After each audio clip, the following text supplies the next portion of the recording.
们也有追踪过那个坐垫怎么反过来做，对，半桌面他会做得很开心这样。还是要先蕊一下。没关系，蛮好的嘛，放不上的实际。好，不是，它就是一颗一颗，这很酷哎。然后就是你去就是民众家，假设那个扶手，你就把它抓完之后，假设50这样好。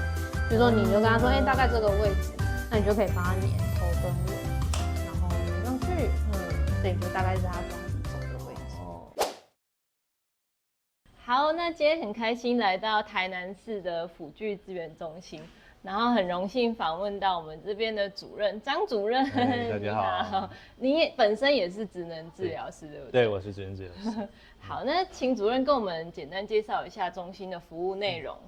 好，那就是欢迎大家来到那个我们台南市永华的辅具资源中心。对，那我们是伊甸基金会承接。对，那我们主要的业务就是针对辅具的部分。那因为辅具中心这个单位它是依据那个生权法而设置的啊，第一个优先就是身心障碍者。那也因为近年来那个长照的人口数越来越多，所以我们近年来也开始针对长照的民众也进入我们的服务的一个范围内。其实以我们的辅具中心的服务，你可以简单的切成2块，一块是就是我们提供辅具的资源给他，可能是他是需要申请补助，然后去购买，我们也会衔接像一些劳政啊、社政的一些补助。对，那我们会帮他选择他可以的那个福利身份别，然后去帮他衔接这样子。如果是他可以接受2手的辅具资源的话，我们就做2手辅具的回收再利用。如果说民众他没有用到，然后捐出来，那我们就会做清销，然后维修，然后确定它是完整无虞的，然后再提供给民众。那另外一块剩下就是辅具的服务，他已经有辅具，那他可能有一些需要，比如说维修，那我们就是有维修技师去提供他辅具的维修的处理或检测或保养，还有就是譬如说民众在购买辅具之后，那他可能不知道他买到的东西跟当初治疗师开的是不是一致的，那我们可以去做一个适配，然后也去帮他做辅具的一些规格的调整，然后顺便帮他跟厂商去做沟通。对，所以大概就是分成2块，一块是辅具的服务，一块是那个辅具的取得这样子。那我们请辅具中心的治疗师跟我们介绍一下，通常评估前会准备哪些就是用具还有表单带到案家的东西这样子。好，然后首先我们一定会准备就是有笔，然后可能我个人习惯就是会准备多色的，因为可能像画无障碍的图的时候会比较方便区别。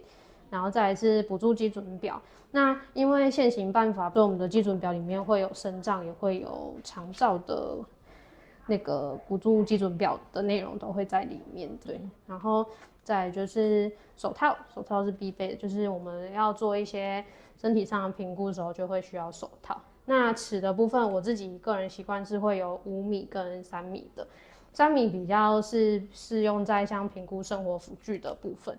那到那个无障碍评估的话，空间两侧比较长，就会需要用到5米的。对。然后这个是软的卷尺，主要是会用在像移位腰带这类辅具要去2侧腰围的时候使用。然后这个是点点贴，就是去评无障碍的时候，如果是贴扶手的位置的时候，实际把位置贴出来跟家属讨论会比较明确。然后印泥的部分是在就是写申请表的时候会用到这样，然后评估完之后就会要有酒精。对，那另外讲到文件的话，我们会先准备咨询表，那通常的话上面就是会先写好个案的整个大部分的资讯，然后这个是我们辅具中心在用的到宅评估单，然后依照有没有符合条件去看有资的收费。这个的话是评估过后的存查联，在确定好要申请项目之后，写一份给那个个案跟家属留存。那另外我们还会准备一个文件夹，然后后面的话会有同意书，民众他们申请无障碍的时候要使用到屋主同意书这样。对，因为我刚刚以为是纸胶带，不是，它就是一颗一颗，这很酷哎。对，然后就是你去就是民众家，假设那个扶手，你就把它抓完之后，假设50这样好了，比如说你就跟他说，大概这个位置，那你就可以帮他粘头跟尾，然后粘上去，这里就大概是他装扶手的位置。对，就是家属也比较会有一个具体的想象这样。对，画图的时候就可以直接有一条线把它连起来。对。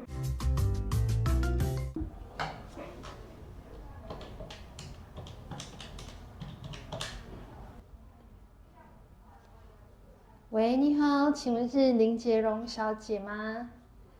你好，我们这边是社会局辅具中心，然后我们这边有接到就是先生谢坤良先生他有申请我们那个居家到宅，然后评估辅具的部分。对，那我想跟你先核对一下基本资料，就是你们目前是住在永康区的永二街300号吗？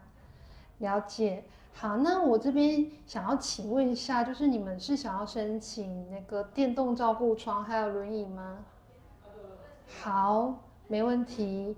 那我安排明天礼拜4的下午过去，方便吗？好，那我就是明天下午大概3点多过去，可以吗？好，那到时候再麻烦小姐你帮我准备一下您跟先生的身份证。那如果可以的话，帮我影印正反面也是可以。好，这样就好了，谢谢你哦。好，拜拜。洪大哥你好，我是那个社会局辅具中心啊，今天来帮你评估那个电动床的部分。啊，你证件有先准备了吗？有，在这边里哦。那我跟你核对一下你的资料哦。好。好。啊，你今年几岁了？65。65岁了哦。啊，你现在是和谁一起住啊？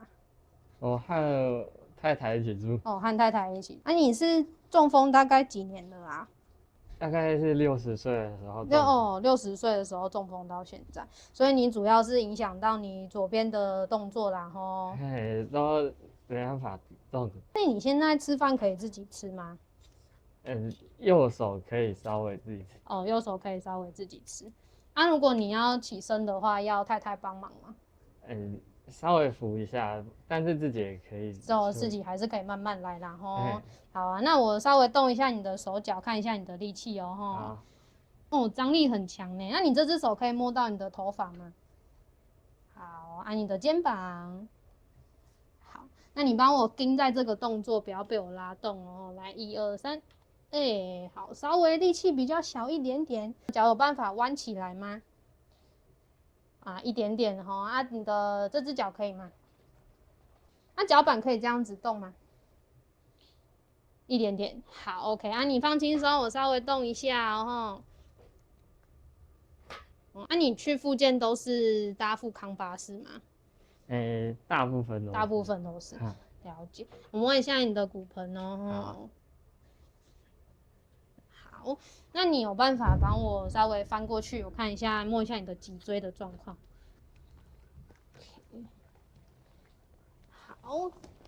好，稍微摸一下哦。那你平常都是什么时候会起来坐轮椅啊？好 ，OK。可能吃饭的时候。吃饭的时候会起来坐轮椅。或者是有时候太太下午会带我去晒太阳的时候。就出去走走的时候会坐轮椅出去。哦，那我现在你帮我翻这边，让我们慢慢坐起来，然后等一下看一下你坐轮椅的状况，顺便量一下你的身体数据，这样子。好，那你帮我翻过来，那你这脚可以先弯过来，对，好，然后我们稍微 OK， 好，脚我们先放下来。好。好。那你这只手可以撑这边或撑床啊，我们慢慢的坐起来。好，来1、2、3。好，稍微量一下你的肩膀的宽度哦吼。太太的身高大概多高，你知道吗？158。158，好。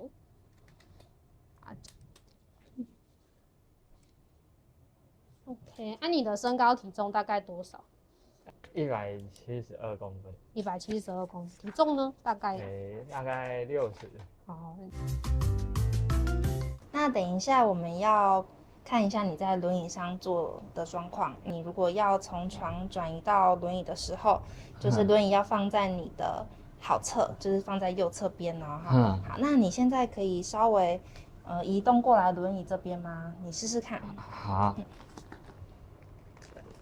手来握这边，好对扶着，好，拜拜，可以分次没关系，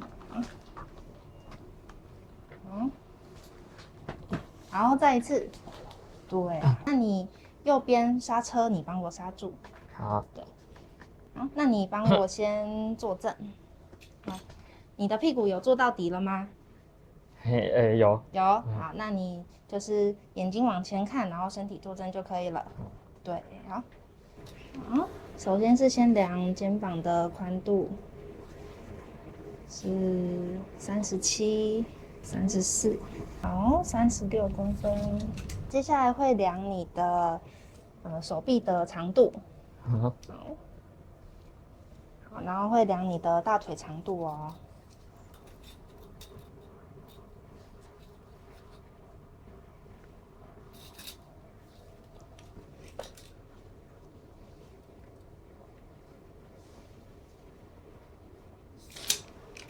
那接下来会量你的头高度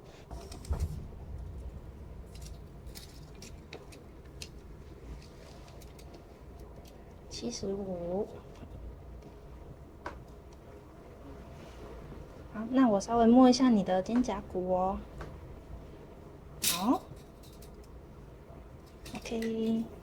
那你平常大部分都是什么情况下会下来坐轮椅？吃饭的时候，好，那你轮椅一次都大概会坐多久？半个小时到1个小时。半个小时到1个小时，会不会超过1个小时？有时候如果去散步会。然后外出的时候就会如果坐1个太太小时带我去是散步的时候，那你坐在轮椅上坐久，会不会觉得屁股会痛？会酸，但不会到痛。哦，不会到痛。但左边没有特别的感觉。哦，左边的感觉比较迟钝一点点。那你现在有压伤吗？没有。都没有。之前有压伤过吗？之前有一点点。好，之前有压伤过。好。就大腿边这边。哦，好哦，但是目前是没有的。对，目前没有。好，那比如说你坐久了啊，如果觉得屁股会痛，或者是会有点腰酸背痛，你有办法稍微挪一下身体吗？那你做一次好吗？来，你右手可以先扶着扶手，对，好，你身体大概左右摇一下，嘿，好 ，OK， 你可以用右手推着自推轮前进，右脚你也可以踩着地板去滑，对，这样。哦。对，然后右手可以稍微控制一下你前进的方向。好，那这部分呢是平常因为我本身也是辅具中心的外聘治疗师，对，那平常就是到宅评估辅具的时候，其实会有一些疑问啊，那今天就是请主任来帮我们解惑一下。没问题。对，第一个部分就是通常像我们治疗师到家里去评估，可能就是去那一次嘛，那我们开立报告书之后，可能就没有再下一次去追踪的机会。对，那我们其实自己也会很好奇说，拍了照然后画了图，尤其是居家改造这一部分，就是施工后到底会变成什么样子，或者是说民众有没有根据我们开立的那个规格去购买这样。那主任觉得这部分要怎么去衔接这个落差？对，确实。在以台湾目前的这个补助的流程体制来说，辅具中心的评估人主要负责是前端的评估，所以常常会很多时候其实是看不到后面的一个实作的状况。那就是像刚刚讲的，就是我们其实服务一块也是适配检核，那这个适配检核就可以让我们在他购买后，然后去帮他去看辅具的状况跟我们当初评估的有没有一致，这样子。就这几年开始，就是大家也都是在鼓励民众说可以打电话联系我们去做适配的部分。那除了适配以外，我们另外一块是我们固定routine会每个月会有几案去追踪。然后追踪的话，就是可能第一个是了解他辅具目前使用的状况。我们也有追踪过那个坐垫整个反过来做，放错面，对，半桌面他会做得很开心，这样他说不会啊，蛮舒服的，但是一看就知道这个很有问题，减压的效果就没有了，这样。对，那这个也对，尤其是刚进来做辅具评估的人员来说，蛮重要的一个回馈啦。对，因为确实你没有看到后面你到底评出来是什么样子，那你就没办法去修正你下一次评估的那个标准或是一些方式去做调整。对，好，那第二部分就是我们去居家，然后现场开立比如说一些报告书跟规格，比如说轮椅你要买几寸的啊，或者是说你需要哪些配件什么的。那我会好奇说，民众真的会拿着那一份报告书，然后咚咚咚跑去店家拿给店家看吗？还是其实有时候会有一些落差这样子？其实这个中间我们也经历了一些转变啊。那一开始是我们报告书会全部给民众，那后来是有一次在北部，就是民众拿着报告书，但是他后面市府那边是没有核定给他的。所以在那之后，民众是拿到公文，就是收到公文的时候，一并从承办那边把报告书规格的那一页寄给民众。他只是说，民众到底会不会拿这个去购买？通常我知道的是长照他们都会，因为长照以台南来说，他抓的比较严，就他对于治疗师规格配置和辅具的一致性，他抓的比较紧一点。那身障来说就比较还好，它主要是针对说你开的这个款式是不是有符合这个补助项目。比如说轮椅附加功能，那你不管你16寸还是17寸，你只要这一台买的这台有轮椅加上，比如说移位功能，那它这2个补助就会给你嘛。所以我们还是会鼓励民众，如果可以的话，就拿着报告书去买，这样比较不会买错。去年改版的新版的报告书，它就刻意把规格那一页放在核定的后面。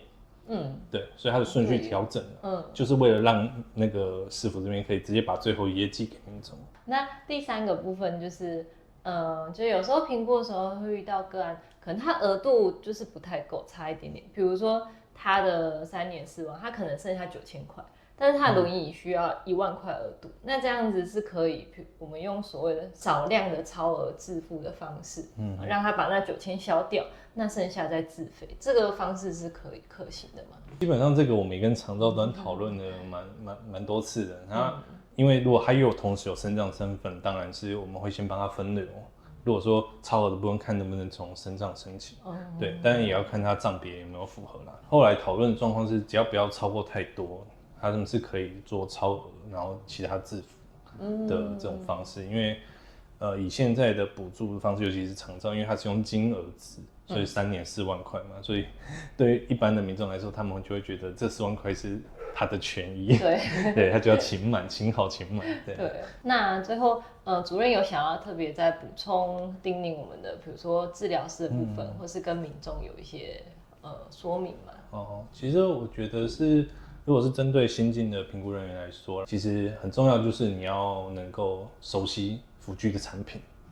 对，因为毕竟很多款式了，那厂牌，那你如果不了解，你其实很难在实务面上给民众做到建议，尤其是在讨论的时候，因为毕竟辅具评估不单单只是一个专业面，你还要去评估整个完整的一个民众家里的照顾情形啊，他的人力啦，那他对于辅具和照顾整个现况的期待，其实跟长照有点像，比如说还是要送餐，还是要居家服务等等，那其实是案主他有最大的主导权嘛，所以他的需求面你需要去跟他讨论出来，在这短短的评估时间里面，你才有办法给讨论出适当的一个处方。